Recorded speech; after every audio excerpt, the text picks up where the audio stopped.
Hey,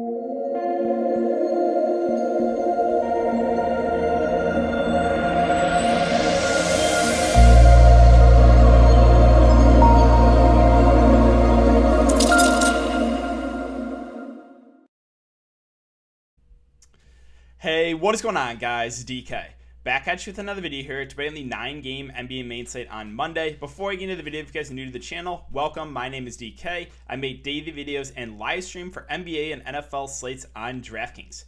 If you're unable to watch these YouTube videos, I also upload an Apple podcast with a link down below. It is called the DKDFS Show. If you're interested in signing up for premium content, I offer that on patreon.com, an esports package which includes Call of Duty and CSGO. CSGO, we have slates every single day. Call of Duty is usually 4 times a week. And I also offer an NBA package if you guys are interested in that. I do want to thank Underdog Fantasy for sponsoring this episode. If you guys are not familiar with Underdog Fantasy, they have daily fantasy snake drafts as well as season-long best ball. They already have some stuff posted for NFL if you guys are into that. So yeah, best ball. If you're into best ball, Underdog definitely for you. After you sign up and make your first deposit, you can just go DKDFS. DKDFS, all one word, link down below. You will get a money-back guarantee up to $100. And yeah, finally, I just want to thank you guys for the continued support, closing in on the 9,000 subscriber mark on YouTube. If you do enjoy this content, if you leave a like button on the video, subscribe if you haven't already, and hit the notification bell so you know when I upload videos, you know, live. As always, I will be doing a YouTube live stream tomorrow. Make sure to check it out, guys. I'll answer everyone's questions. And yeah, let's aim for 150 likes if you do enjoy all this, videos, live stream. If you could hit that like button, it helps me out a ton. All right, so let's jump into it. Before we talk about players and their prices for this 9-game slate, we got to look back lineup here from Sunday. And Sunday, I am in a lot of pain, like I am most nights playing NBA DFS. Just how it goes. So yeah, we can look back lineup. It's pretty ugly. So CJ, Rozier, Dwayne Bacon, Yuta, Goat Nabe, Vernon Carey, Paul George, Porzingis, and Freddie Gillespie. So let's start with at the top there. CJ and Rozier, I liked pairing them together. It was looking like that game was going to blow out, and I was going to be so mad. But luckily, Portland did bring it back. Rozier went off for 70. CJ had a pretty solid day at 42 fantasy points. Dwayne Bacon, once talked about this in the Patreon live stream, but once we got that news that Terrence Ross is out, that was actually pretty big. That kind of got me onto Dwayne Bacon. Use Watanabe for salary relief.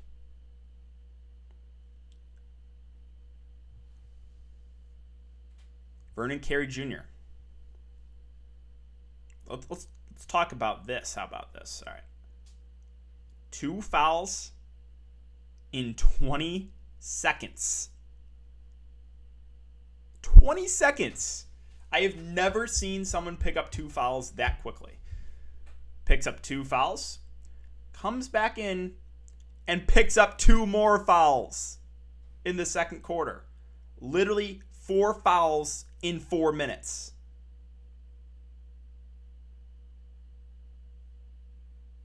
How? You cannot make that up. Now, I talked about this on YouTube and on Patreon. I was like, hey, I was not expecting anywhere close to 35 minutes. I'm thinking, all right, he's starting. Yes, PJ Washington's coming off the bench. Yes, I expect PJ to play more off the bench. But if we get like 25-ish minutes from Carey at the 5, that I thought, like, hey, he can get it done. 4 fouls in 4 minutes.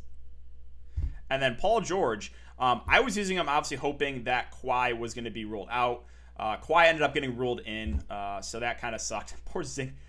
Porzingis had like 20 at the end of the first quarter. He finished with 27. I used him. The reason I did it was because I couldn't afford Luka. I wanted to go PG, Rozier, and CJ, and I couldn't afford Luka. So I set it on Porzingis, knowing Luka was going to be popular. And I was like, hey, I'll use Porzingis to differentiate myself. That went awful. Just went terribly. So, yeah, not good at all. And then Gillespie for value was close to min price. He was fine. But yeah, not a good night for me. Hope you guys had a better night. But as always, positive. There's always another slate. This slate looks pretty solid, this 9-game Monday slate. So let's talk about it. Here, let's refresh. Do we have any more games out right now? All right, so two of the 9 games out right now. Suns and Bucks, a 235 over under. The Bucks 3-point favorites, and Spurs Pacers are 231.5 over under. The Spurs, or I should say, are 1-point favorites. So let's start off with Cleveland and Detroit. On the Cleveland side, basically fully healthy besides Larry Nance. So I think the top 4 guys with Allen, Love, Sexton, and Garland are all solid plays.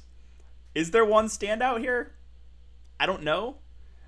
They're fine filler options, but just like they all just seem priced about right, really. Like Jared Allen's going to play 32 to 35 minutes. He seems, again, that price seems right. Kevin Love had a 4-game last game, but normally will hover around like 30 fancy points. Again, seems priced right. Sexton going to play big minutes, but probably get some around mid-30s fancy points. And kind of the same with Garland. He had a ceiling game last game for 47. Probably not going to get that again. Normally he'll hover in like the mid-30s fancy points. So it's like everyone just kind of seems priced right here for Cleveland. It is a good matchup. If you land on one of these guys, sure. But there's like no priority plays here. And value, no, I'm not doing it. So that's what I got for Cleveland. Let's move on to Detroit. So Detroit, this is a team you're going to want some exposure to for sure. So no Jeremy Grant, no Kojo, no Mason Plumlee, no Wayne Ellington, no Magruder, no Dennis Smith Jr., no Sekou. They're thin. So Saddiq Bey, Isaiah Stewart, Josh Jackson. It's weird to say, but they are 3 of the best plays of the slate. So Saddiq Bey, don't worry about this game. We only played 24 minutes ago. That was with Jeremy Grant. The last game when all these guys missed, he played 39 minutes. So I do think Saddiq Bey is a really, really good play in the mid-range. Isaiah Stewart has been playing out of his mind. Came off the bench in 24 minutes and went for 41 fancy points. He, again, really, really starting to play well. In the game Mason Plumlee sat, he played 32 minutes and went for 50 fancy points. Now, I don't think we can expect like 50 again from Isaiah Stewart, but I do think even at 5.2K, he is too cheap. So I do like Isaiah Stewart, and I do like Josh Jackson too at 5-1. So 27, 29 minutes. Again, this game was with all those guys resting. He also was in foul trouble, so might have played more. I like all 3 of Bey, Stewart, and Josh Jackson a good amount. And then the 2 point guards I like too for value. Killian Hayes, Saben Lee. Assuming Killian Hayes starts, I think we get some around 25 minutes, which I do think he is a little bit too cheap if that's the case. You can use Saben Lee if you want to kind of differentiate yourself in tournaments from a chalky Killian Hayes. He'll probably get around 20 minutes off the bench. So those 2 guards I've interest in. Killian Hayes more the cash game play. And then I'm curious to see who else Detroit starts. Like, do they move a guy like Frank Jackson in the starting lineup? He is a guy that is playing more of the 2 right now, so a little bit more reliant on the scoring. But if he starts, like, I have interest. They also could move Hamidou Diallo in the starting lineup. They really have not been playing him a ton. But, like, we've seen, like, when Diallo gets minutes, he's a pretty solid point per minute guy. And then Jahlil Okafor will play the backup 5. He'll probably get around 15 minutes. I just don't know if it's necessary on the slate to go there. They could use like a Tyler Cook. I'm not going to play him, but like possibly maybe he starts. Again, they started Sekou last game. I don't know. So what I think the starting lineup is going to be, it's Bey, Stewart, Josh Jackson, and Killian Hayes. And I don't know who they're going to start. I don't know who else they're going to start. So maybe it's Frank Jackson. Maybe they move Diallo in the starting lineup. We'll see. Whoever ends up starting with that group, I think looks like a good value. So Detroit, it's weird to say, but I think they're my favorite team to target on this slate. Let's move on to Chicago and Boston. So still no Zach LaVine. I think Vucevic is a decent play at the top just because, again, he gets a pretty big boost with LaVine off the court. I don't think he stands out as like a must play, but I do have some interest in him at the top. Kobe White, interesting. So he started the last game, even with Satoransky back. If Kobe White starts again, I actually do have some interest in him in the mid-range, even in a bad matchup, because I think we would get about 30 minutes from him. So do have some interest in Kobe, assuming he starts. The rest of the Bulls, I just don't like this rotation. They're running a deep rotation, and no one's playing huge minutes. Like Daniel Tice has started the last couple of games, but like the minutes have actually been trending down on him. Patrick Williams been up and down. Lauri Markkanen did play 26 minutes the last game, but like he's been pretty bad besides that. I don't know if I can stomach it. It pains me to say, but like Garrett Temple has been starting last couple games. Like you can go there, but again, super, super low usage.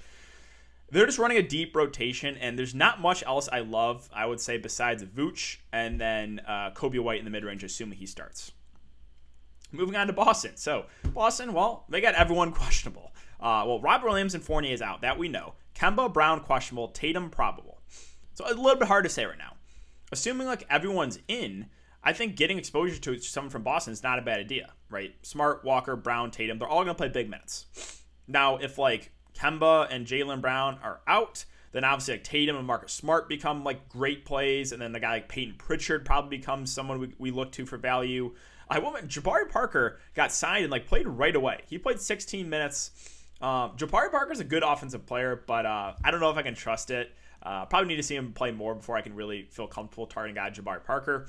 And then Tristan Thompson with no Robert Williams should play 25 to 30 minutes. He kind of had a 4-game last game. I still think he's someone that's viable for value. Probably not going to win you like a tournament, but I don't think he's going to kill you either. Normally has a pretty high floor. So yeah, Boston a little bit hard to say right now, but possibly would have more interest in them if a couple guys are out. Golden State and Philly.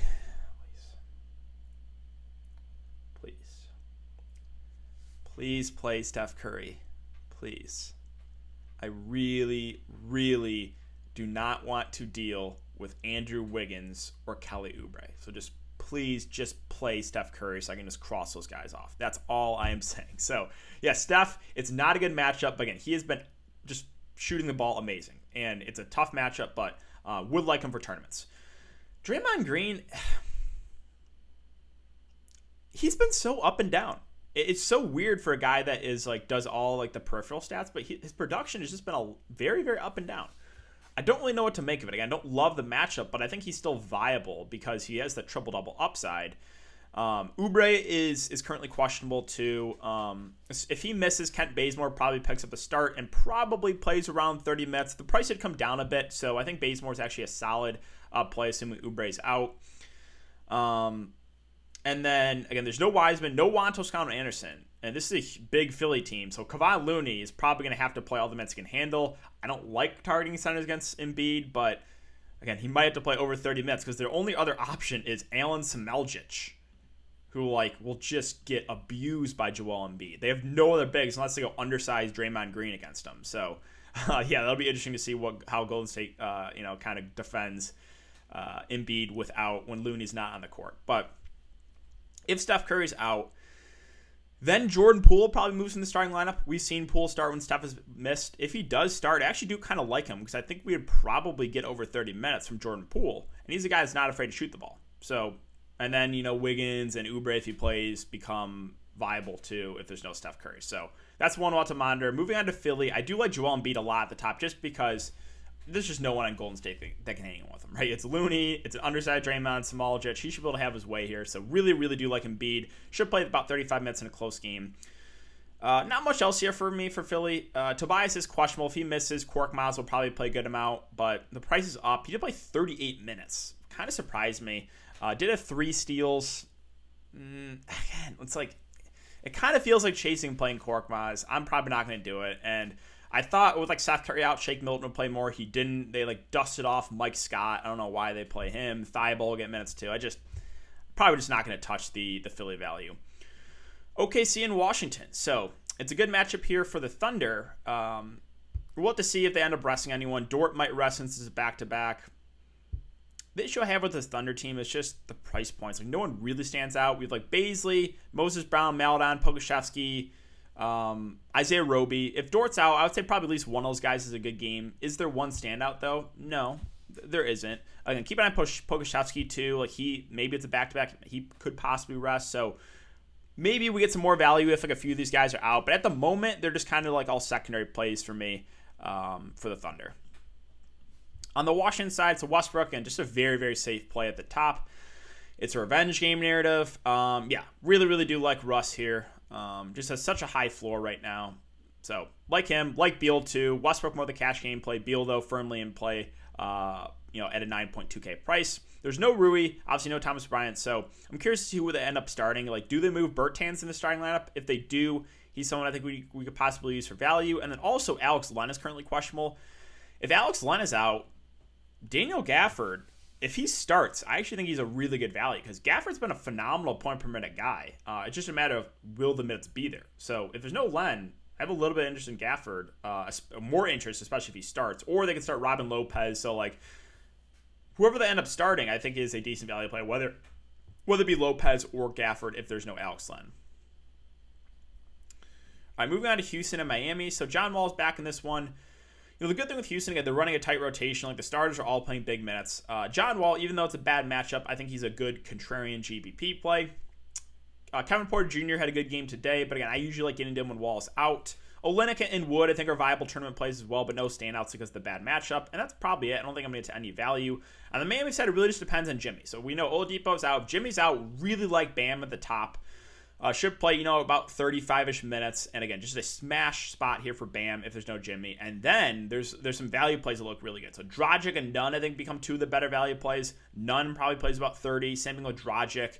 Right, and with no Jimmy Butler, these two just get a massive, massive boost. Ariza had a pretty big game, but I don't love the price at 5.2K.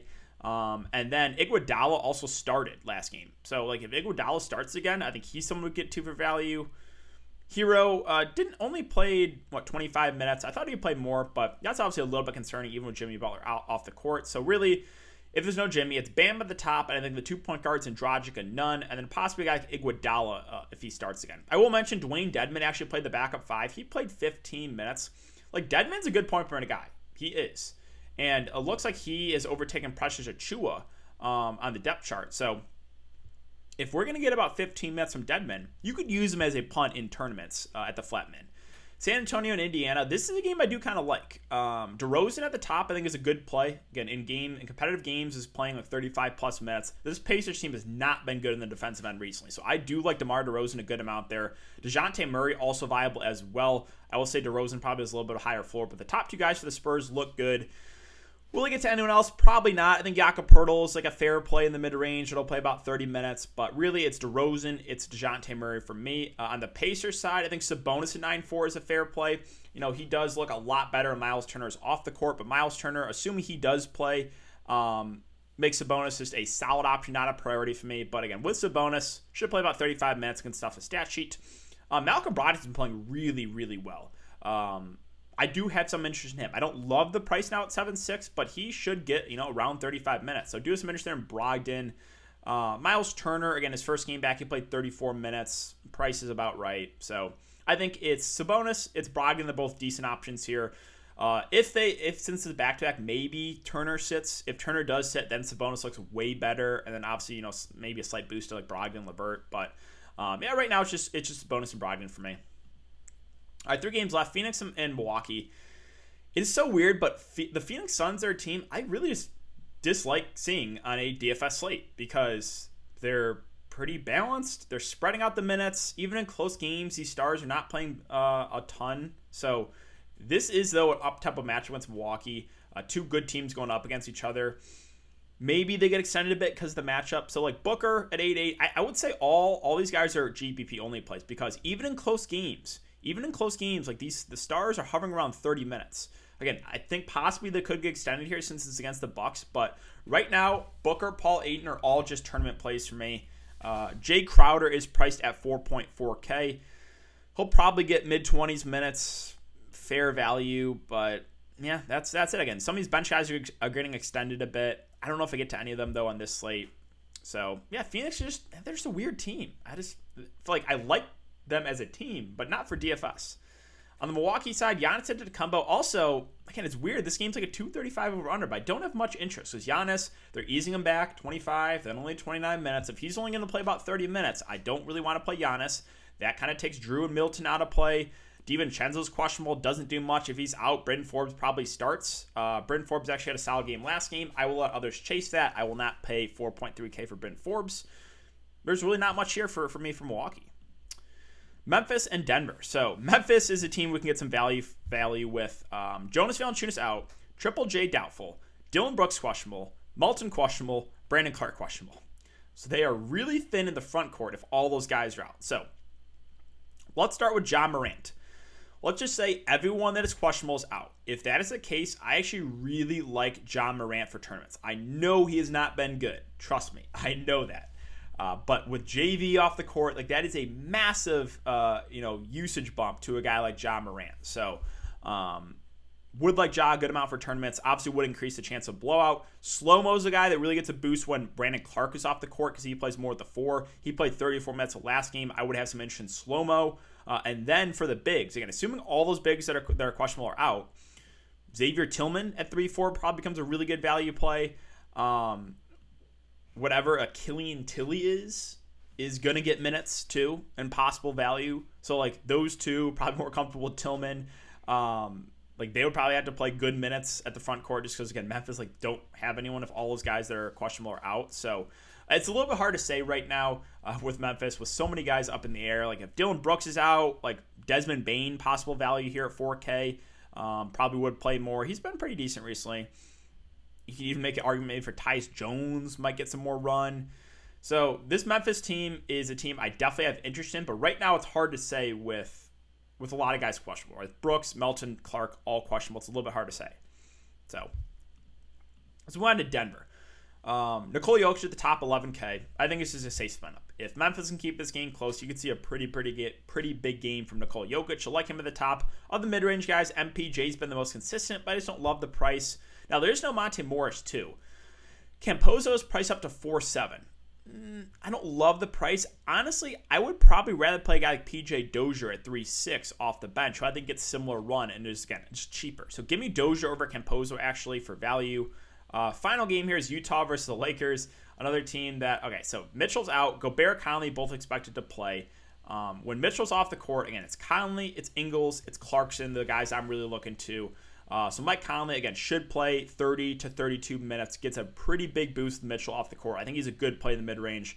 Clarkson off the bench probably plays about 30 minutes and will shoot the ball a lot more. I like him. And Joe Ingles probably starts, probably plays 35 minutes. A guy that can stuff the stat sheet. So the main three guys there for Utah, Conley, Clarkson, and Ingles, I think are all pretty good plays. There's no standout smash play for Utah, but I think getting to maybe one of those guys is a good way to go about this slate. Bojan, again, too scoring dependent for me. And then Royce O'Neal feels a little bit pricey. All right, finally, the LA Lakers. So Andre Drummond for tournaments is fine at 7-1. Don't love the matchup. Probably will get 25-ish minutes. Again, he had a big game last game that did go to overtime. I think Schroeder's a pretty safe play in the mid-range. Even though it's a bad matchup, he's a guy that's going to play big minutes. He's going to play about 35 minutes. Again, can stuff the stat sheet. So Schroeder, I think, is a fair play in the mid-range. Kuzma's been a little bit disappointing recently, and they're just extending the bench a lot. So it's I don't think I'm going to get to anyone else on the LA Lakers. So that is going to do it for the video today, guys. If you have been enjoying the content so far, I would really appreciate if you leave a like button on the video, subscribe to the channel if you haven't already, and hit the notification bell so you know when I upload videos, you know when I go live. Again, I will be doing a YouTube live stream tomorrow. Make sure to check it out, guys. Thanks again. Have a great night, and I'll see everyone tomorrow in the live stream.